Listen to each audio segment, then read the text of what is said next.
Before we start the story, please consider subscribing to our channel. It helps us create quality content for you. Help us reach our goal of 1,000 subscribers. Enjoy. The sky above Valis 12 bled orange as orbital bombardments lit the horizon in rhythmic flashes. Ash and soot drifted like snow. Screams bled through static-choked comms as the colony's last defense lines crumbled. The invaders came from the stars, ruthless and precise. Not soldiers, but something worse. Mercenaries. A hulking figure stepped through fire-choked air, its segmented armor painted in blood-red war stripes. Captain Varnix of the Rendu Collective, half flesh and half machine, turned his optical sensors toward the charred wreckage of the command post. His voice rasped through an implanted modulator. "Sector secure. No hostiles remain." Incorrect, the correction came from behind. A thrill scout, slender and mantis-like, held up a twisted helmet. Human issue. Still warm. Varnix flexed a clawed hand. Somewhere nearby, one had survived. He snarled a command. "Fan out. Find him. The client wants a trophy." They obeyed with insectile.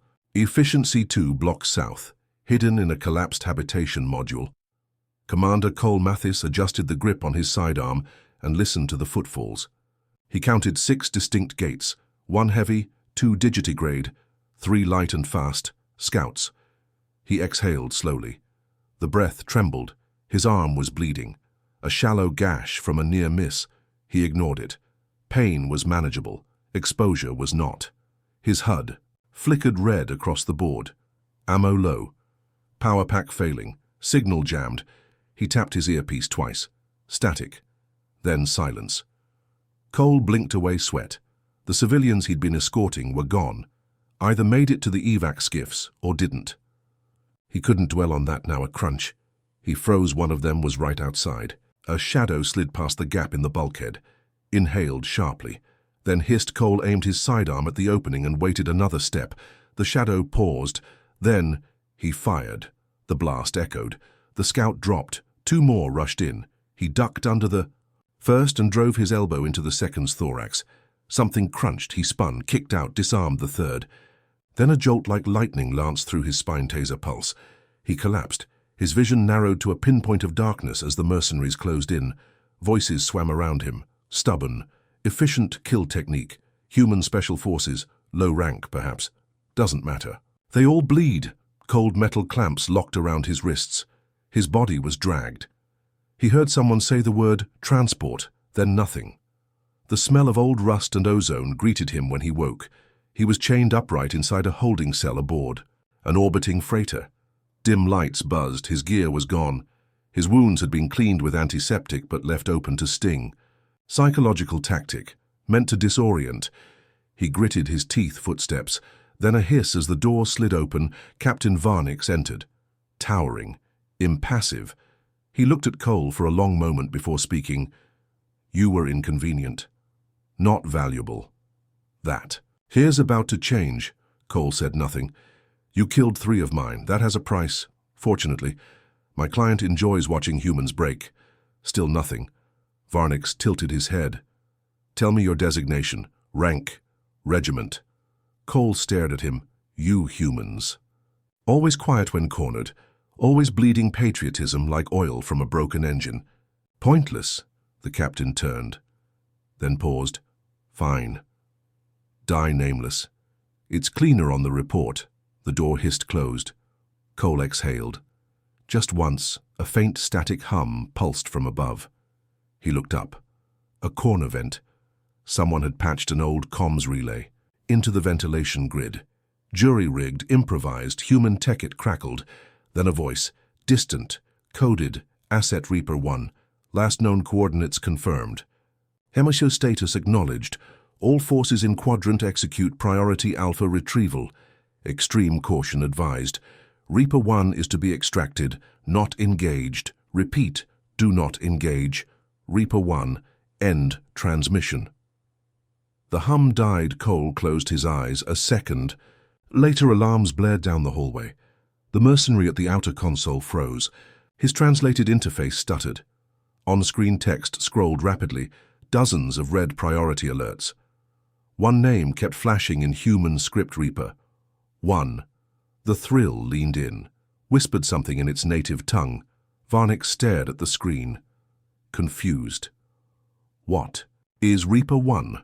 The Randu tech replied without turning. Human asset, legendary kill index, confirmed strikes on 17 planetary targets, 56 deep space assassinations, responsible for the elimination of an entire Dominion flotilla. Believed to be a myth. No myth bleeds like that unless you made it bleed first. Varnick stared at the monitor. A junior merc burst into the room, sir. There's chatter. Other mercenary networks. Some refused to assist. One group withdrew entirely. When they heard his call sign, the Thrall turned a wide gaze on its captain. We took a ghost, Varnick snapped. Move the prisoner. Isolate him. Transfer him off this ship. Quietly. Why quietly? Because if it is true, we've made a galactic mistake. The corridor lights flickered once. Then twice. Someone gasped. Varnick's eyes narrowed. Find out who patched that signal. Now. In. His cell, Cole sat in perfect stillness.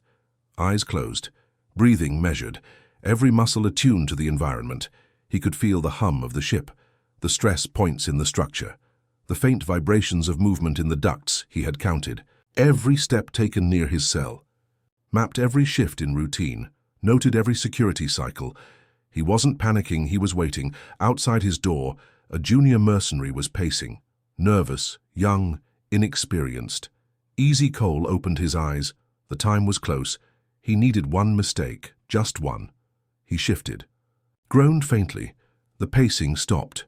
A beat. Then footsteps approached. A small hatch opened, and a pair of glowing eyes peered in. Cole slumped. The door hissed. Cole didn't move. The guard stepped in slowly. Blaster raised. 2 steps. That was all he gave. Cole lunged, twisted under the barrel, wrenched the arm, broke it, took the weapon. Fired one shot clean. He caught the body, eased it down, stripped the utility belt, took the key card, stepped out. The hallway was empty. He exhaled again and vanished into the shadows. The ship's interior shuddered with each power fluctuation as the mercenary crew scrambled to regain control. Lights flickered overhead like distant lightning. Voices overlapped on open channels. Orders barked, answers delayed. Panic crept into... The wiring. Varnick stood rigid in the command chamber as the latest intercepted human transmission played for the 3rd time. The voice on the signal was clear and urgent. No emotion, no hesitation. Reaper 1 MIA. Priority, Alpha retrieval. Engage with extreme caution. Do not pursue. Extraction teams en route. Code Black protocol authorized. The Rendu captain closed his fists. The servos in his arm whirred with strain. Beside him, the Thrall technician double-checked the encryption pattern. Its claws clicked nervously on the glass surface of the console. It is authentic. Federation-grade code. Active military clearance. A Varkesh brute snorted behind them. So, the human is high value. We double the ransom. Let them come. Varnick turned slowly. If that man is who they say he is, then holding him is not leverage. It is suicide. Another comm burst through. Fragmented. Urgent. All Randu units be advised. Do not engage, Reaper 1. Orders from Coalition High-Risk Threat Division. Do not engage. Do not contain. Avoid. The Thrall whispered something low in its own language, then repeated in Standard. They are not coming to negotiate. They are coming to retrieve their monster. Varnick moved toward the interface and summoned. A holographic record. He ran the name again. Cole Mathis, no matches under that designation. But Reaper 1 brought up restricted logs, redacted missions, black site operations, tactical strikes on cartel fleets, covert sabotage on Dominion dreadnoughts, nullified assassination attempts on planetary governors, over 60 missions confirmed. 0 failed extractions, every report marked him as dead or missing, and now here he was, in a cell. Or was Varnick turned toward his lieutenant? Status of the prisoner. No answer. He repeated the question. The officer looked up, eyes wide. Sir, the cell is empty. Varnick inhaled. The lights flickered. Again, longer this time. Then the emergency lighting engaged crimson. The ship had entered combat lockdown without a single shot fired. He growled. "Trace him." The Thrial adjusted the sensor net. Internal trackers disabled. He accessed auxiliary panels from the maintenance duct. He's moving through the spine corridor, too fast for one man. He's not a man. He's a protocol. Alarms blared in one wing of the ship. Then went dead silence, followed Varnix looked at the deck plan. 5 mercenaries had been stationed in that sector. No return signal. No biosigns. A tremor ran through the deck plating. The Varkesh stepped forward. "We are many. He is one. He bleeds." "Yes," Varnix said. "But we have just taught him to run the maze. Now he hunts inside it." The Varkesh opened his mouth to respond. A scream cut through the hull brief. Final then static coal moved through the ventilation shaft with practiced ease. His body remembered even when his mind stayed calm. Each twist of the path, each pressure plate bypassed, each camera avoided. He had reclaimed his edge, not out of rage, not out of revenge only, because it was necessary. He paused at a junction node, listened, heard 3 sets of movement down the corridor. Rapid, nervous. Pattern suggested inexperience. Their commander was sending fodder. He tapped a console open, overrode the hatch lock, slid down silently. 2 seconds later, 3 guards turned the corner and found nothing, except a small blinking device on the floor. They leaned in. The ship rocked. With the blast, one survived. He ran. Cole followed. He caught him before the end of the hall. Moved fast. Clean. A disabling strike to the spine, another to the larynx. Non-lethal. He crouched beside the fallen mercenary. Spoke softly. "How many on this level?" The mercenary blinked. Mute Cole adjusted his grip. Pressure point on the neck. The mercenary nodded rapidly. Cole lowered his voice. "Do they know where I am?" The mercenary shook his head. Cole stood, walked away without another word. The ship creaked as the engines shifted power. Lockdown protocols were deepening. He had limited time, but time enough on the bridge. The crew watched as system after system began to loop. Internal navigation failed. Sector cameras showed static. Lights began switching on and off in repeating patterns. Someone was in the grid. The Thrial muttered. "He's inside the core." "Impossible," Varnix growled. "No one should be able to access those layers. Not even us." The lights all shut off at once. Darkness. Then a single message burned across every screen. "You should have left me behind." Varnix turned to the squad commander. "Arm all squads. Full armor, lethal force." The Varkesh hesitated. Now, across. The ship mercenary squads mobilized. Hallways filled with stomping boots and low radio mutters. They moved in formation, searched room by room. Door by door they found no one, until they found the bodies stacked in the infirmary. Clean wounds, minimal blood, tactical precision. Each body tagged with a number 17, each one signed with a mark etched into the wall. R1 Reaper. One Varnix stood before the entrance to the armory, his elite guards flanking him. He stared at the heavy blast door and the red smear painted across it. No alarms had sounded, but the door was open. He entered slowly. The weapon racks were stripped. Grenades, rifles, combat knives. Missing one locker remained sealed. It had a human emblem carved on it. Varnix keyed it open. Inside hung a black combat suit, Federation-issue serials removed. Underneath it rested a helmet-polished mat, unmarked, except for one word scratched on the visor. Reaper. He stared at it for a long moment, then turned to his second. Find him. Where Varnix looked around the empty room. Everywhere. In a dark maintenance tunnel, Cole clipped the final piece of his gear in place. The suit fit like a second skin. He moved his arms, flexed his legs. No resistance. It was old tech, but it was his. He touched the side of the helmet. It powered up with a low hum. The HUD flickered online. Multiple alerts scrolled past. He cleared them with a blink. No distractions. He opened a small panel beside him and keyed in a location, the ship's navigation. Beacon. It was time. He left the corridor and vanished again. The control center reeked of fear masked by protocol. The mercenaries spoke in clipped phrases and incomplete sentences. Status reports arrived half-formed. Data feeds looped broken signals. No one dared say it aloud, but they all felt it. He was no longer a prisoner. He was the storm inside their hull. Varnick stood still at the center of it all. His optical sensors tracked every screen, every motion, every breath. He said nothing. The silence was command enough. The thrill beside him adjusted the power grid readings. He is not destroying systems. He is blinding them selectively, tactically. Why? He wants us to move without vision. He wants control over our movement.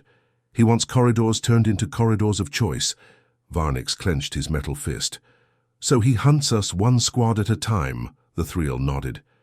And he is drawing us inward, to wherever he chooses to kill us. Next, Varnick turned to his captain's guard. Double formations. All squads fall back to the core ring, establish perimeter at the main reactor. One of them stepped forward. Sir, if he reaches the reactor, he could... I know what he could do. Now move. The guards obeyed. Across the ship, orders rerouted squads to new positions. Mercenaries marched in pairs along blackened halls, where flickering lights painted shadows into monsters. No one spoke. No one strayed from formation. In a dim corridor on deck, 4-2 Varkesh heavies swept side to side. Their rifles scanned every vent, every gap. The air was thick with sterilizer and ozone. A door hissed open behind them.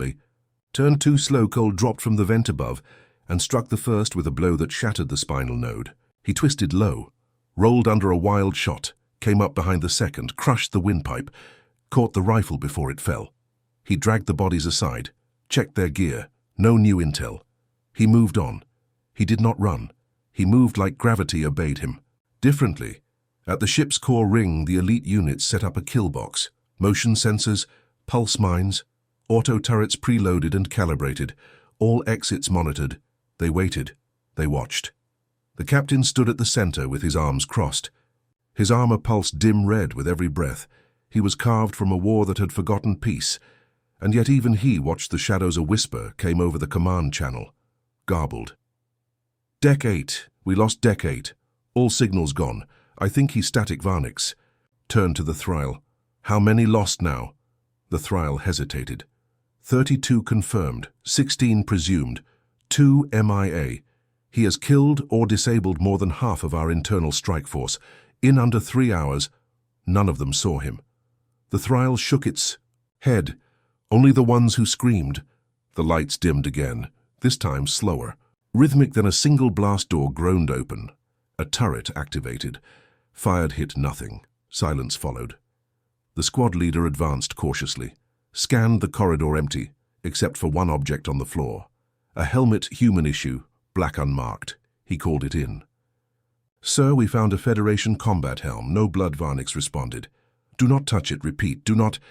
It exploded. 3 men down, 2 critical, 1 gone. The Reaper had sent them a message. He had been here.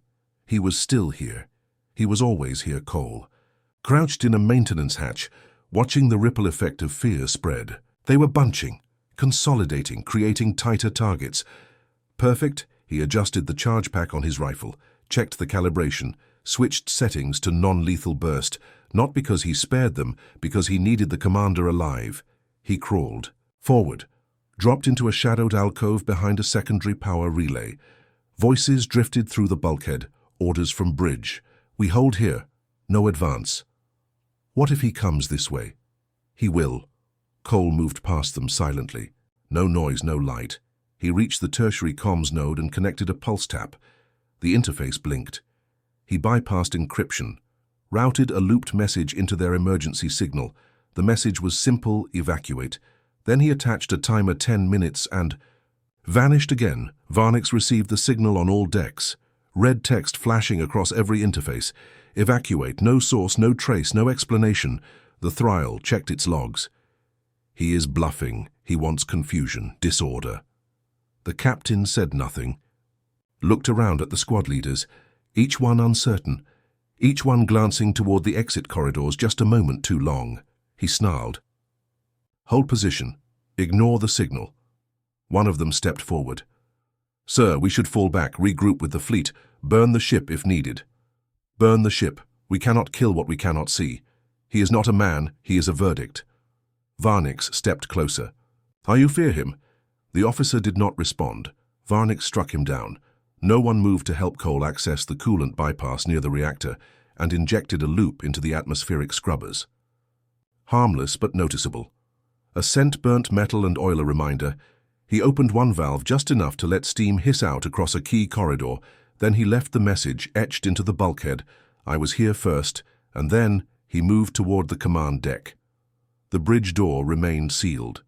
Varnick stood inside with 6 of his finest. The Thrall monitored the outer systems. The Varkesh stood at the rear exits. All eyes were on the main hatch. A soft clink broke the silence. A round object rolled into the center of the room, a stun bomb too. Late the flash blinded. The impact dropped 3 instantly.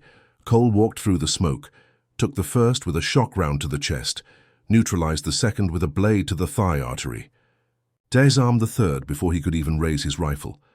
Only Varnick's remained standing. He faced Cole across the haze. "You are not death." Cole spoke for the first time in hours. "No, I'm the promise that follows it."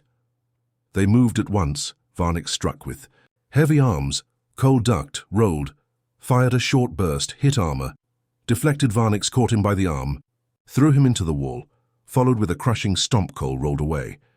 Came up with the blade, slashed, sparks flew. They traded blows, skill against brute force, precision against power. Then Cole dropped low, feinted left, drove the shock blade. Into the command relay port on Varnick's side. The captain spasmed. Dropped. Cole stood over him. Varnick gasped. "You are Federation." Cole shook his head. "I'm what comes when the Federation runs out of options." He turned to the Thrall. "Open the comms, now." It obeyed. Cole keyed the mic. "Reaper 1 secured. Requesting. Immediate evac. Ship is compromised. Threat neutralized." He turned off the signal and looked down at Varnick. "Tell your kind something." The captain groaned. Cole leaned closer. "Next time. Check the callsign." The extraction ship broke through the storm layers of the atmosphere like a silent spear. Its black hull shimmered with stealth shielding, and its engines made no sound a human ear could hear. It drifted into position above the mercenary dreadnought. Like judgment made manifest, Cole stood at the edge of the ruined bridge as the bulkhead trembled beneath his boots. The ship was broken, not in steel, but in spirit. Its heart had been carved out, and he had done it not with vengeance but with discipline. He looked down at Varnick, who still breathed through ragged gasps. His systems flickered with dying power. Not dead. Not yet. The Thrall stood frozen at the side. Cole glanced at it. "Get out, before the others turn on you." It hesitated. Cole spoke softer. "You knew who I was. You just hoped it would not matter." The Thrall left without a word. Cole looked back at the captain. The machine eyes had dimmed, but something remained behind them. Not fear, not hate, curiosity. "You could have killed all of us. I could have. Why didn't you? Because I'm not what you think. I'm not a ghost. I'm not vengeance." Varnick blinked, slowly. "Then what are you?" Cole stood. "A warning." He walked out of the bridge as the lights flickered again, this time not because of sabotage, but because the power core was cycling into controlled shutdown. The system recognized his clearance now. It had remembered him. He moved fast through the corridors, past fallen mercenaries, past silent walls where once there had been mocking laughter, past reminders of how this place had treated him like a target. He passed a screen. It still flickered with a message, "Evacuate." He had written it for them. And for himself, a memory struck him as he moved through the blast doors. A desert compound, a Federation black site, a boy screaming in the rain, the first time he had been taken, not by mercenaries, but by his own. He shoved it down. Not now. The extraction beacon pinged in his helmet. 40 seconds to arrival. He reached the outer airlock and primed the docking collar. Outside, the stars burned like distant eyes. He keyed the final sequence, felt the hum of the drop tether latching to the deck. The sleek silhouette of the stealth craft emerged through the hull view. It hovered without sound. Its bay door opened like a whisper. Cole stepped inside. A single figure waited in the back of the cabin. Federation uniform, face sharp, eyes colder than the vacuum between stars. "Commander." Cole nodded once, said nothing. The man tilted his head. "You went off mission." Cole stared back. "You were supposed to stay lost, stay dead." Cole spoke flatly. They found me. They took me. I adapted. The commander narrowed his eyes. You exposed your call sign. They already knew not enough to fear it. Now they do. Cole sat down on the bench. His rifle across his knees, the commander walked forward. You could have killed them all. I didn't. The commander looked at him long. We'll need you again. That wasn't a rescue. That was a test. Cole laughed once. No mirth. Every time you send me out, it's a test. Every time you pull me back, it's a burial. Make up your mind. The commander paused. You're the only one we have left. That scares them more than fleets. Cole leaned forward. Then stop burying me. Stop chaining me in black. Sights? Stop acting like I'm your broken weapon. The commander opened a case and slid it across the floor.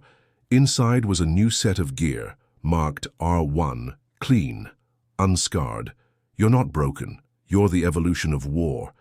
And war always comes back. Cole looked. At the case, then at the man. No, you're refusing. I'm choosing. Big difference. The commander smiled faintly. You're not leaving. Cole stood slowly. I already did. The airlock sealed behind him. The craft shimmered and vanished from the external view. Stealth mode engaged. It was gone without a trace. But Cole was not aboard. Back on the dreadnought deck, 5 vents hissed open. A squad of surviving mercenaries gathered weapons from the corpses, whispered plans, broken oaths of revenge. Then the lights turned on. A message pulsed across the display walls. Too late, a single figure stood at the far end of the corridor, not in armor, not in shadow, in simple black. A man. They raised weapons. He raised his voice. Don't they? Froze. He walked closer. You think you understand strength. You think terror is power. But terror ends, strength endures. He stopped just before them. I left you alive to send a message. So listen close. Every time you look into the dark and think you see nothing, you're wrong. I'm there. I'll always be there. He dropped something on the floor, a small beacon. It blinked once, then again, then it exploded. Not with fire, with light. Every screen, every helmet, every system, burned with one word: Reaper. In a high orbit above a forgotten sector, the stealth craft hovered in silence. Inside, the commander reviewed the feed. He watched Cole vanish from sensors. Watched the mercenary dreadnought go dark. He smiled. Behind him, an aide approached. Sir. He disobeyed extraction. I know. What now?